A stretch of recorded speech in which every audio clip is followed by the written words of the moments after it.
Okay, Joseph Scott Morgan. What are your thoughts, first of all? Did you see the video that the family posted where they spotted the van? Apparently, they didn't realize it till this weekend, but they spotted it. I mean, it looks like the van to me. You can see the stickers and everything. What were your thoughts on that? It seemed like that was a huge discovery when they went back and looked at their footage.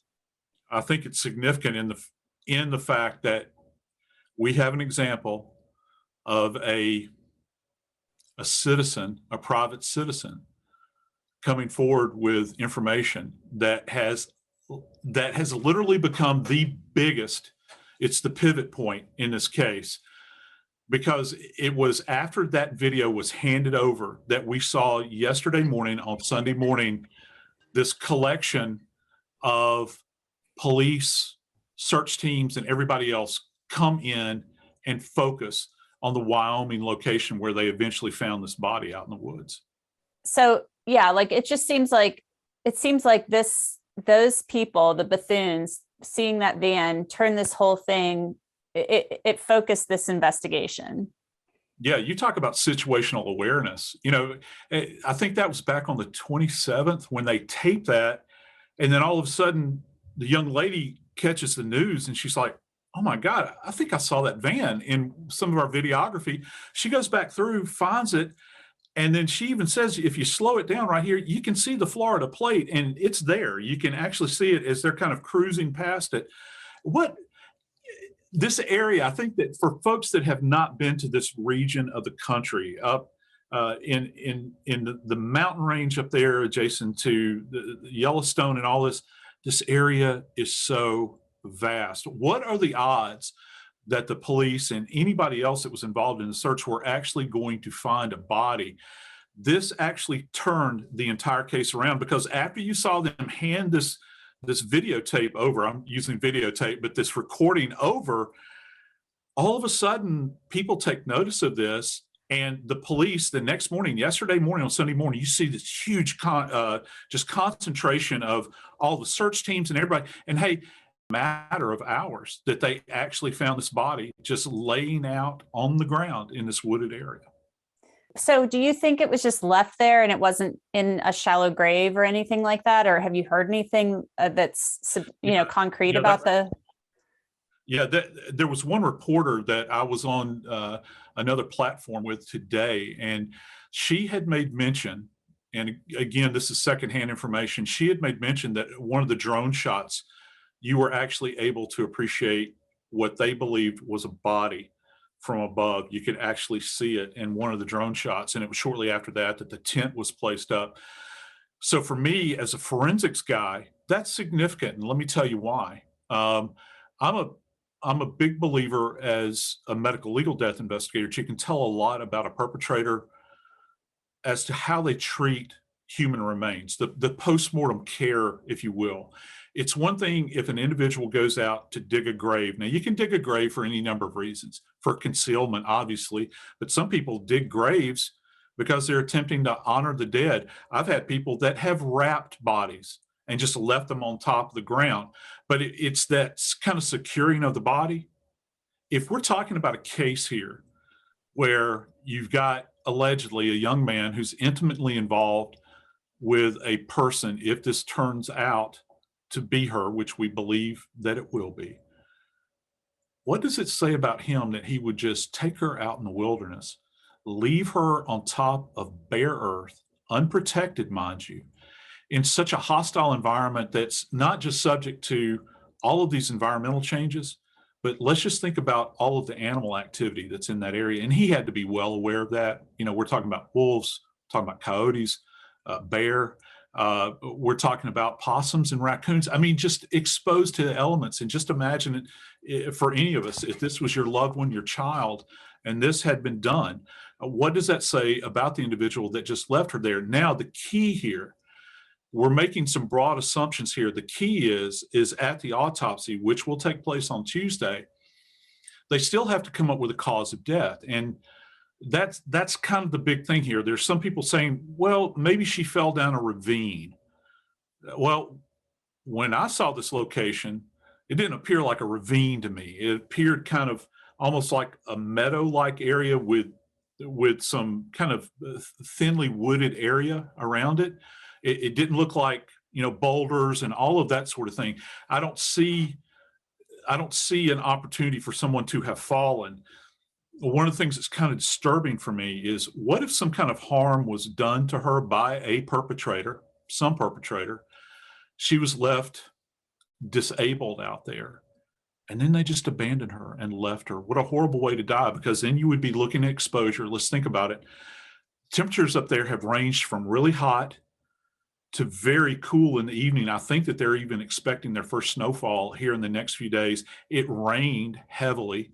And if she was disabled and had lived and was just trying to survive, what if she didn't have any water? She didn't have any food. She didn't have any cover. Those basic needs, that when we're in college and you're taking whatever it is, sociology 101, and they're telling you about Maslow's hierarchy, some of those basic needs that we need just to subsist. And she was absent that.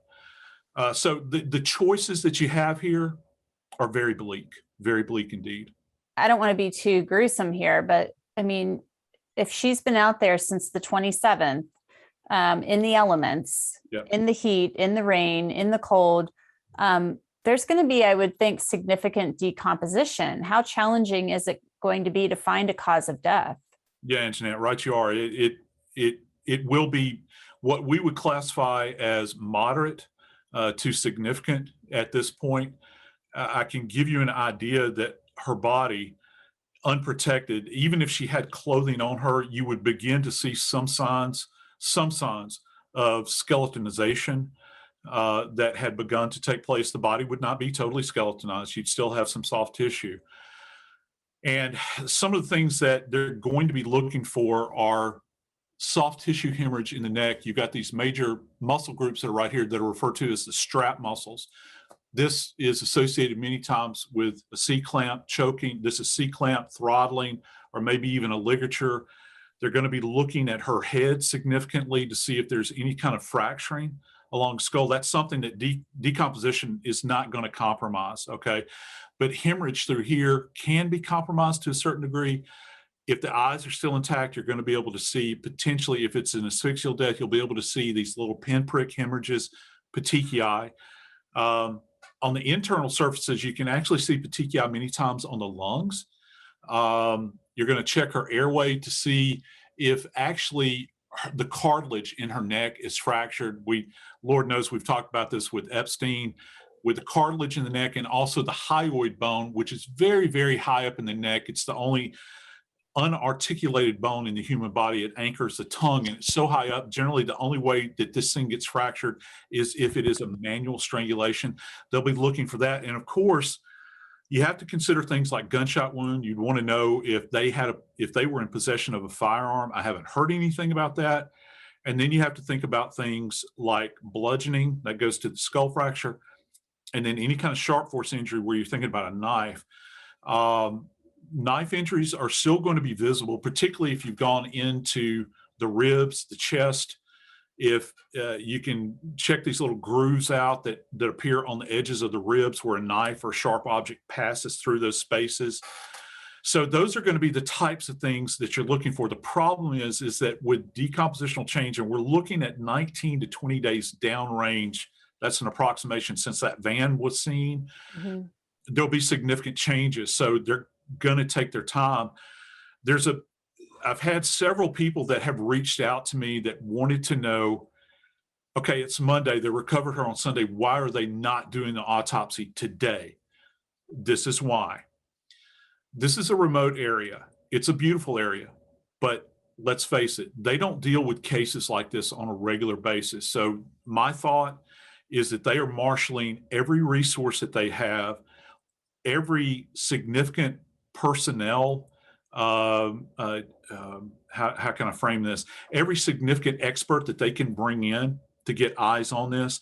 This autopsy room will be full of people. Let me give you the cast of characters real quick. More than likely, they're going to call in a forensic anthropologist, person that's going to examine the skeleton. You might have a forensic odontologist or dentist going to look at the teeth. Remember, we don't have ID confirmed yet. You're going to have a top of the line forensic pathologist. You might even have two, because they'll want two eyes on this, and they'll kind of run the whole show. The FBI is already involved in this. So my suspicion is that their evidence team is going to be present at the morgue doing any kind of fiber recovery on clothing, any kind of blood evidence. They're going to clip her fingernails. They're going to look for anything that might be beneath the fingernails. They'll do what are called fingernail scrapings and also clippings. They will do a rape exam. I know a lot of people are interested in that. They will do a rape exam, and that's a separate kit that's sent to the state crime lab, I would imagine, there in Wyoming, or maybe the FBI. I don't know how they'll have it arranged. Some of these coroner's offices, particularly in these far-flung areas, don't even have x-ray machines. This is a case, trust me, you're going to want a portable x-ray machine, and you're going to want to x-ray this body from stem to stern. You have to cover everything and make sure that you document it before the body's ever disrupted, disrobed in any way. And then, of course, it's going to come down to toxicology as well. Let's keep in mind, one of the things that has been mentioned off and on, and even she mentioned this in that stop in, was it Moab or Ogden? Yeah, Moab. Police pulled her over. She said that she has OCD. She's got anxiety disorder, and I could have sworn that I heard that they were off of their medications. Well, you're going to want to be able to measure that. You want to know how far down range it is if they were both, and I can't speak to Mr. Laundrie. But for her, for Gabby, you're going to want to know what she has on board chemically. That could be difficult as well relative to the state of her body regarding decomposition. So they've got an uphill climb. We will not get an immediate result. I would be very, very surprised if we got an immediate result tomorrow. That I don't see that happening. Will be days. I mean, let's just think about some of the cases that are out there right now. I hate to bring this name up, but even with like Tammy Daybell, we still don't know what she's got going on in her system. This case, they will take their time doing toxicology. That'll take several days, maybe even a week or two to turn around. They might get some preliminary results, but I doubt it's going to be anything that you can really hang your hat on. Just the fact that the van is in the location where her body was found, he would have been the one driving it. So that this looks worse and worse for this guy by the day. And now he's taken off, allegedly. Who knows where he really is. I'm not sure. I don't think I'm buying what the parents are selling about going to the swampland or whatever and just finding his car there. It seems a little too convenient. So it just seems to me like that this is not looking good for this guy. Yeah. And, one of the things I'm thinking about, Antoinette, is that they've consistently mentioned, and it's a bit confusing, isn't it? Because we hear so many different little points along the continuum. It's hard to kind of marry all this up. We hear about him flying back home and about driving vans home and all these and the timelines are very, at the end of the day, though, they both occupied that van. He was in possession of that van for several days after she had died. My question as a forensic scientist, what'd you do with the van in the meantime? Did you take time to clean that van out? Where are all of those items that were contained in the van? Is there anybody that knows what was in the inventory of that van when you left and what was absent out of that van upon return? He and she are probably the only two people that have the answer to that question. Is there evidence within that van that, let's just play a game here, and let's just suppose that he did make an attempt to clean up the van because of some kind of non-specific nefarious activity, okay? Did he get everything? When you begin to think about blood evidence and all those sorts of things, look, living day to day in an environment in a tight confine like that, you're going to find DNA. People say, well, what about DNA? You're going to find it. Our skin sloughs off. There's all kinds of body fluids and things that are exchanged in a tight space like this. Let's face it. But is there something that is so over the top that you find like large areas of blood in an area, tufts of hair, things like that, that would give you an indication that something really bad happened in there? Has there been sufficient amount of time for that to have been cleaned? And is that evidence all gone? Mm-hmm. or was something missed in the cleaning procedure? I've seen that happen any number of times. Interesting. Well, thank you so much, Joseph. I really appreciate your time. I know this has been a busy day, but it was good to see you on TV last night. I enjoyed it. Yeah, well, it's always a joy to talk with you, Anjanette. You guys call me anytime. Hi, this is Dan Abrams with exciting news for all of our Law and Crime followers on YouTube. You can now get the live Law and Crime Network with YouTube TV for all of your daily live trial coverage, legal news, expert analysis, and original true crime programs. Subscribe to YouTube TV today and then locate Law and Crime in the channel guide. And for only $1.99 a month, you can add the network to your bundle. Watch Law and Crime every day with YouTube TV. We put you in the jury box.